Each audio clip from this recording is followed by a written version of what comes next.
Hi everyone, this is पूजा। इससे previous video में हमने देखा मैट्रिक स्पेस क्या होती है, इसकी डिफिनीशन और कुछ स्पेशल मैट्रिक्स के बारे में हमने डिस्कस किया। अब हम पीवाईक्यू की तरफ चलते हैं। पहले तो मैं रिकॉल करा दूं मैट्रिक की 4 कंडीशन क्या होती है मैट्रिक स्पेस फॉर्म करने के लिए। फर्स्ट होती है नॉन नेगेटिव होना चाहिए, D x comma Y should be greater than equal to 0 and second one is D x comma Y यानी कि नल कंडीशन इक्वल टू 0। ये इफ एंड ओनली इफ होता है जब एक्स बराबर क्या हो, वाई हो। थर्ड हमारा है symmetric condition X comma Y equal to D Y comma X and fourth one is a triangular inequality D x comma Y is less than equal to D x comma Z plus D Z comma Y. ये हमारी कुछ 4 conditions हैं। तो अब हम options को discard करेंगे इनकी हेल्प से। फर्स्ट ऑप्शन बोला है सबसे पहले which of the following are a metrics on R. R मतलब जो हमारा स्पेस है, capital X equal to R दिया है, set of all real number. यानी कि जो 2 पॉइंट हमें उठाना है वो किसके अंदर से उठाना है, रियल नंबर से उठाना है। तो पहले ऑप्शन को देखो कैसे डिफाइन करके दिया है, D x comma Y equal to minimum of x comma y. A भी नहीं है बिकॉज नल कंडीशन ही फेल हो जा रही है। जैसे कि मैं 2 पॉइंट लेती हूँ, एक्स बराबर मैं 0 लेती हूँ और वाई बराबर 1। ये दोनों पॉइंट सेम नहीं है, लेकिन इस पे देखो हमें इमेज क्या मिल रहा है, 0 कामा 1 इक्वल टू मिनिमम ऑफ 0 कामा 1। इसमें मिनिमम कौन है, 0 है। हमें आउटपुट 0 मिल गया, बट ये पॉइंट्स डिफरेंट हैं। अगर ये पॉइंट्स भी सेम होते तो नल कंडीशन को ये सेटिस्फाई कर जाता। इसलिए फर्स्ट ऑप्शन हमारा इनकरेक्ट है because 0 is not equal to 1। Clear. X comma Y ऐसे डिफाइन है, मॉड एक्स माइनस वाई। इसके बारे में तो हमने पहले ही पढ़ रखा है। क्या है हमारा इजोल मैट्रिक है, ये सभी कंडीशंस को फुलफिल करती है मैट्रिक्स की चारों कंडीशन को। ये सेकेंड ऑप्शन करेक्ट है। सी ऑप्शन में बोला D x comma Y equal to mod of X minus X square minus Y square. यहाँ भी जस्ट रियल नंबर से 2 पॉइंट उठाने हैं अपन को। तो मैं एक्स बराबर सी ऑप्शन को डिस्कार्ड करने के लिए 1 लेती हूँ और वाई बराबर -1। ये दोनों सेम नहीं है, बट देखो इमेज क्या मिल रहा है हमें, D x comma Y equal to mod 1 का स्क्वायर मीन्स 1 एंड -1 का square is again 1 equal to 0। Output हमें 0 मिला, बट ए 1 हमारा इक्वल नहीं है -1 के, नल कंडीशन है सेटिस्फाई नहीं कर रहा है, तो सी भी इनकरेक्ट है। डी पे आते हैं। देखो नल कंडीशन में D x comma Y equal to 0 बोलता है, तो मैंने डिफिनीशन से सेम टू सेम ऐसे लिख दिया। फिर इसको मैं ए क्यू माइनस बी क्यू के फार्मूले पे ब्रेक कर दी हूँ। ब्रेक करने के बाद कुछ इतना ऑब्टेन हुआ। अब एक्स माइनस वाई अगर 2 चीज का प्रोडक्ट 0 के बराबर है तो कोई एक 0 होगा या दोनों 0 के बराबर होंगे। तो X minus Y equal to 0, तो यहाँ से इम्प्लाई कर गया एक्स बराबर वाई। तो ये तो इफ एंड ओनली इफ वाला कंडीशन को होल्ड कर रहा है। लेकिन अब इसको चेक करते हैं इसके रूट्स क्या होंगे। इसको आप ट्रीट करो क्वेश्चन की तरह ना, तो क्या हो जाएगा, श्रीधराचार्य से अप्लाई करने पे इसके रूट्स कैसे मिलेंगे अपन को, X square X Y plus Y square, इसको श्रीधराचार्य से हम ब्रेक करते हैं। क्वाड्रेटिक इक्वेशन है तो क्या होता है माइनस बी यानी कि minus Y plus minus B square यानी कि -4ac, तो यानी कि 4y square upon 2 into A. Clear. तो यहाँ से अगर हम देखते हैं थोड़ा सा और सिंप्लीफाई इसको करते हैं तो क्या मिल रहा है, X equal to -y plus minus root के अंदर -3y स्क्वायर अपॉन 2। तो ये हमें 2 इमेजिनरी रूट देगा x ना, x इक्वल टू, तो हमारा जो गिवन सेट है जिस मैट्रिक्स स्पेस जिस सेट पे डिफाइन करके उन्होंने दिया है वो क्या है, रियल नंबर है। तो ये चीज़ हमारा रियल नंबर में बिलोंग नहीं करेगा, तो इस पे हम इसके पॉइंट्स पे कुछ डिस्कस ही नहीं कर सकते। बाकी रियल वाले पॉइंट्स पे तो कर लिए, तो ये भी मैट्रिक स्पेस है। तो इसका आंसर हो जाएगा B and C, B and D will be correct. Which of the following define on a metric on R. यहाँ भी सेट क्या है, X equal to set of real number से 2 पॉइंट उठाने हैं। ए ऑप्शन को देखते हैं क्या ये मैट्रिक की 4 कंडीशन को फुलफिल करता है या नहीं। एक थ्योरम हम जानते हैं कि D x comma Y equal to D x comma Y upon 1 plus D x comma Y ये मैट्रिक होता है कब, इसको डी डैश नाम दे दो, अनदर मतलब when D dash X comma Y क्या हो, मैट्रिक स्पेस फॉर्म करें। तो यहाँ पे D dash X comma Y की जगह पे क्या है, मॉड एक्स माइनस वाई। ये चारों कंडीशन फुलफिल करेगा। ए इज जोल मैट्रिक्स है, we all know that, so A is correct. B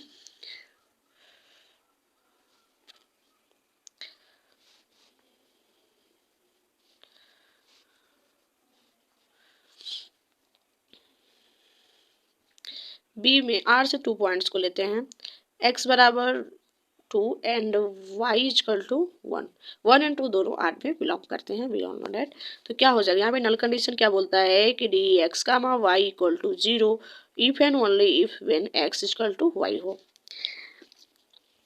but मैं इस 2 पॉइंट को लेती हूँ और क्या मिल रहा है, D 2 comma 1 equal to mod 2 minus 2 plus 2 minus 2 overall 0 plus 0 equal to 0, but 2 is not equal to 1, so it does not satisfy the null condition, so it not a form of metric। B option भी metric form नहीं करेगा। C option take x is equal to 1 and y is equal to minus 1, these 2 points are different but d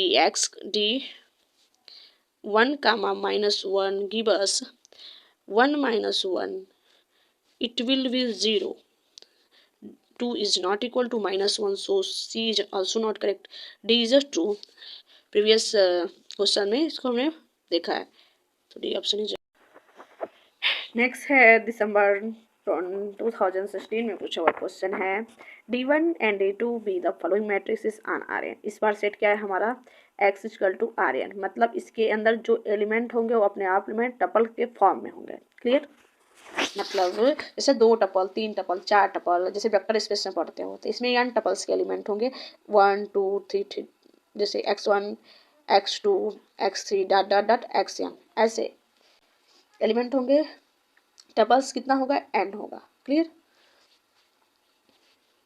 Rn पे define है but A matric space form करती है, इसको भी हमने डिस्कस किया है। क्लियर, तो D1 D2 2 मैट्रिसेस हैं जो ऑलरेडी उन्होंने बोल के रखा है। तो पहला सम ऑफ 2 मैट्रिक स्पेस है, again matric space, D1 D2 matric space है, फिर उनका रेसिप्रोकल करके उसमें ऐड 1 और जो ऐड कर देंगे वो भी होगा, तो first one is correct. Second देखो D1 एंड D2 का डिफरेंस, तो D1 जैसे डिफाइन है, जिस सेट पे डिफाइन है उसको मैंने यहाँ पे स्लाइड तैयार किया है। D1 को मैं ब्रेक करके कुछ इस फॉर्मेट में लिख सकती हूँ, एक्स और वाई दो हमको एलिमेंट लेने हैं, वो किसके अंदर से लेने हैं, Rn के अंदर से। Rn की क्या खासियत है, जो उसके एलिमेंट होंगे वो अपने आप में डबल्स के फॉर्मेट में होंगे। जैसे कि मैंने x इक्वल टू 0,0,0,0 n तक लिया है, तो उसका मैंने यहाँ पे दिखाया भी है, xn x4 x2 x4 xn। ऐसे y लिया दूसरा एलिमेंट इस सेट का Rn का, तो 1,0,0,0, अगर मैं इसमें पुट करूँगी और सब्ट्रैक्ट करूँगी और फिर ऐड करूँगी तो D1 x कामा वाई ये 1 मिला। यहाँ पे D2 का भी सिमिलरली, इसको मैं जस्ट ब्रेक कर दिया, रूट लिया, ये भी क्या आ गया, हमें 1 मिल गया। Very simple. अब क्या इन्होंने बोला है कि D1 x comma Y minus D2 x comma Y, तो इनका डिफरेंस के बारे में बात करना है। तो D1 x कामा वाई क्या मिला है हमें, 1 मिला, D2 x कामा वाई 1 मिला। क्लियर, तो यहाँ पे रखो D x comma Y equal to दिया है D1 x comma Y minus D2 x comma Y. तो यहाँ पे D1 x कामा वाई क्या है, 1 है, D2 x कामा वाई क्या है, 1, 1 माइनस 1 0 मिल गया। नल कंडीशन क्या बोलती है, 0 कब मिलना चाहिए, जब हमारा x और y इक्वल हो, इफ एंड ओनली इफ है। तो यहाँ पे मैंने जो x लिया है वो y के इक्वल नहीं था, देखो यहाँ लिया है x इक्वल टू 0,0,0 और y में 1,0,0,0 दोनों इक्वल नहीं है, बट डिफरेंस करने पे 0 के इक्वल आ जा रहा है, तो ये हमारा नल कंडीशन को सेटिस्फाई नहीं कर रहा है, तो बी करेक्ट इनकरेक्ट। और सी देखो, डिफिनीशन से हम जानते हैं, डिफिनीशन है बाय रिजल्ट, अगर D1 D2 दो मैट्रिसेस है Rn के ऊपर, तो इनका सम भी एक मैट्रिक्स होगा, अगर जोड़ते हैं तो सी करेक्ट। डी देखो, डी में बोला है कि डी एक्स का वाई ई पे पावर पाई D1, ई पे पावर पाई का क्या मीनिंग है, मैट्रिक है। D1 D2 ऑलरेडी गिवन है कि मैट्रिक है Rn के ऊपर, तो उनका के टाइम्स भी करते हैं तो वो भी क्या करता है, मैट्रिक स्पेस को फॉर्म करता है। तो यहाँ पे जस्ट के जगह पे क्या दे दिया है, ई पे पावर पाई, और D1 D2 मैट्रिक्स है, ई पे पावर पाई और ई पे पावर माइनस पाई, तो ए के मतलब ग्रेटर देन 0, कोई भी कांस्टेंट हो सकता है। तो ई का वैल्यू क्या होता है 2.8 और पाई का वैल्यू क्या होता है 3.14, तो ए कोई भी कांस्टेंट है, तो उनका लीनियर कॉम्बिनेशन है, जस्ट कुछ नहीं, तो ये भी हमारा मैट्रिक फॉर्म करेगा। बी नहीं कर रहा है, सी डी, तो इसका आंसर हो जाएगा A C D, A C D. Next question है D and D dash B A metric on a non empty set X, X कोई भी नॉन एम्प्टी सेट है, ऑलरेडी गिवन है कि डी और डी डैश एक मैट्रिक होगा, then which of the following are metric on X, उस set पे होगा। तो रो 1 डिफाइन है, D X comma Y D dash X कमा for all X comma Y belongs to the given set X, capital X. तो अगर D और D dash metrics है ऑलरेडी, तो by result the sum of two matrices again are metrics, then A is going to be correct. Now see the option number B, rho 2 is defined as a dx comma y d dash x comma y. It means dx comma y d dash x comma y is a two matrices. Clear? Now we have to check the product of two matrices is a matrix space or not. So you all know about that. The product of two matrices is need not be a matrix on R. How can we prove? Now see. Row 2 is a defined as na. I took x is equal to r, real number. We all know that dx comma y is equal to mod x minus, this is a usual matrix, पहले हमने prove कर लिया है, ये matric form करता है। तो इस क्वेश्चन में बोला है कि डी और डी डैश टू मैट्रिक्स है, तो हमको अपने आप से लेके चलना है कि कोई तुम दो मैट्रिक्स लो किसी भी given non empty given set x पे जो ऑलरेडी मैट्रिक फॉर्म करती हूँ, और फिर उस दो मैट्रिक को लेकर आप दिखाओ क्या उसका प्रोडक्ट फॉर्म कर रहा है या नहीं। तो मैंने सेट ले लिया R, set of real number, and दूसरा मैट्रिक डी डैश डिफाइन कर लिया 1 modulus of X minus Y. तो हम जानते हैं कि ये दोनों क्या करती है, मैट्रिक को फॉर्म करती है, चारों कंडीशन को फुलफिल करता है मैट्रिक स्पेस वाली। ट्रायंगुलर इक्वालिटी के लिए मैंने क्या किया, x इक्वल टू 1 ले लिया, y equal to 2.5 and z equal to 2 ले लिया। अगर मेरा स्पेस क्या है, सेट ऑफ रियल नंबर का है, तो मैं इस दोनों सभी पॉइंट्स को ले सकती हूँ r से। तो रो 2 है ना हमारा गिवन, तो रो 2 में हमको ट्रायंगुलर इक्वालिटी चेक करने के लिए क्या करना होगा, rho 2 x comma Y less than equal to rho 2 x comma z plus rho 2 z comma Y, ये ऐसा हमें शो कराना है। तो रो 2 1.1 कमा 2.5 जैसे मैंने डिफाइन किया उस पर पुट करने के बाद से आफ्टर कैलकुलेशन मैंने को इतना ऑब्टेन हुआ, रो 2 1 comma 2.5 equal to 1.5, it is just a calculation. Rho 2 x comma Z 1 obtain हुआ and rho 2 Z comma Y 0.25 obtain हुआ। तो by triangular equality rho 2 x comma Y should be less than equal to rho 2 x comma Z plus rho 2 Z comma Y.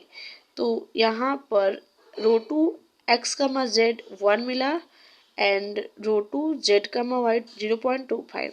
तो अब मैंने इसको add किया तो क्या मिला 1.25, क्या 1.5 बड़ा होता है 1.25 से, नहीं बड़ा होता है तो होल्ड नहीं कर रहा है टेंगुलर इनक्वालिटी वाली बात को, क्योंकि हम जानते हैं कि जो 1.5 होता है वो बड़ा होता है 1.25 से। तो इस यहाँ पे बी वाला हमने प्रूफ कर दिया है कि ए मैट्रिक की चारों कंडीशन को फुलफिल नहीं कर रहा है। सी देखो मैक्सिमम गिवन है, yes a maximum of D X comma Y for all. अगर दोनों D X comma Y and D dash X comma Y metric की चारों कंडीशन को मैट्रिक स्पेस है गिवन सेट पे, तो उसका मैक्सिमम भी होगा। आप इसको प्रूव भी कर सकते हो। तो B correct and B incorrect, C correct. D में देखो डी क्या है, मिनिमम बोल करके दिया, तो इसके लिए मैं डिफाइन कर सकती हूँ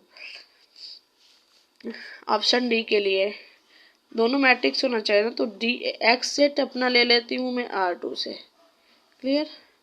और डी एक्स का वाई कुछ ऐसे डिफाइन हो जाए, अगर x1 माइनस y1 का स्क्वायर और प्लस 1/100 x2 माइनस y2 का स्क्वायर, तो ए मैट्रिक फॉर्म करेगा, क्योंकि हमें ऐसा लेके चलना है। फिर उसके बाद से उसकी मिनिमम वाली कंडीशन को चेक करनी है। यस क्या देखने को मिला है, इस जो सम है रूट के अंदर है और मैंने के टाइम्स कर दिया है इसका, तो ये मैट्रिक्स फॉर्म करेगा। अब डी डैश भी मैं इसके जस्ट अपोजिट डिफाइन कर लेती हूँ। डी डैश एक्स का वाई इजकल टू रूट में 1/1000 x1 माइनस y1 का square plus x2 minus y2 का स्क्वायर। ये मैट्रिक्स है गिवन सेट किस पे, जो मैंने सेट लिया है, नहीं R2 लिया है, R2 पे मैट्रिक है। आप बस इस पे ट्रायंगुलर इक्वलिटी चेक कर दो। R2 से 3 वेक्टर को उठाओ, x बराबर ले लो 1,0, y बराबर ले लो 0,1 एंड z बराबर 0 R2 मीन्स 2 टपल्स के इसमें वेक्टर होंगे। ये ट्रायंगुलर इक्वलिटी वाली बात को होल्ड नहीं करेगा, तो फोर्थ भी नहीं करेगा। You can check by your own. Belong कर रहा है रियल नंबर को, अल्फा कोई भी रियल नंबर है, एक ग्रेटेस्ट इंटीजर फंक्शन को डिनोट कर रहा है, नहीं ग्रेटेस्ट इंटीजर स्मॉलर देन और इक्वल टू अल्फा, अल्फा के होगा। डिफाइन ऐसे डिफाइन है इसका। यहाँ पे जो कोडोमेन है setup real non negative real number है, हाँ ठीक है। और मैट्रिक कैसे डिफाइन कर दिया है, पहले क्या कर दिया, ग्रेटेस्ट इंटीजर फंक्शन को बाद में लगाया है, फिर अंदर मॉडल। यहाँ कंपोजिशन है 2 फंक्शंस का और ए हमको ऑप्शन बोला है। Now check for option number A के लिए क्या कर लो, x इक्वल टू 0.5 ले लो, ये हमारा रियल नंबर से आ रहा है, लिख सकते हैं in doubt. y equal to 0.7, y equal to 0.7 ये आल्सो रियल नंबर। अब मैं क्या करती हूँ, इनका डिफरेंस फाइंड करती हूँ। अब ये क्या होना चाहिए, नल कंडीशन को सेटिस्फाई कर रहा है या नहीं कर रहा है। तो पहले क्या हमको दिया है मॉड x माइनस वाई, तो पहले हम मॉड वाला काम कर लेते हैं। 0.5 माइनस 0.7 मॉड के अंदर है, ये सब्ट्रैक्ट करने के बाद से 0.2 अब नहीं माइनस 0.2 मिला, फिर 0.2, फिर इसके ऊपर क्या लगा है ग्रेटेस्ट इंटीजर। ग्रेटेस्ट इंटीजर में क्या होता है, 0 हो जाएगा, इसका नल कंडीशन को ही फुलफिल नहीं कर रहा है, because 0.5 is not equal to 0.7, so A is incorrect. B is correct because symmetric condition की होल्ड करता है। ट्रायंगुलर इक्वालिटी के लिए D is not a metric on R, नहीं D not a metric on R, yes ये बात सही है, बिकॉज नल कंडीशन को फुलफिल नहीं कर रहा है। ट्रायंगुलर इक्वालिटी, ट्रायंगुलर इक्वालिटी को बस चेक कर लेते हैं सी के लिए। x इक्वल टू 3 पॉइंट की रिक्वायरमेंट होती है ट्रायंगुलर इक्वालिटी के लिए, 1.2 and y equal to 0.2, z equal to 0.6, ठीक है।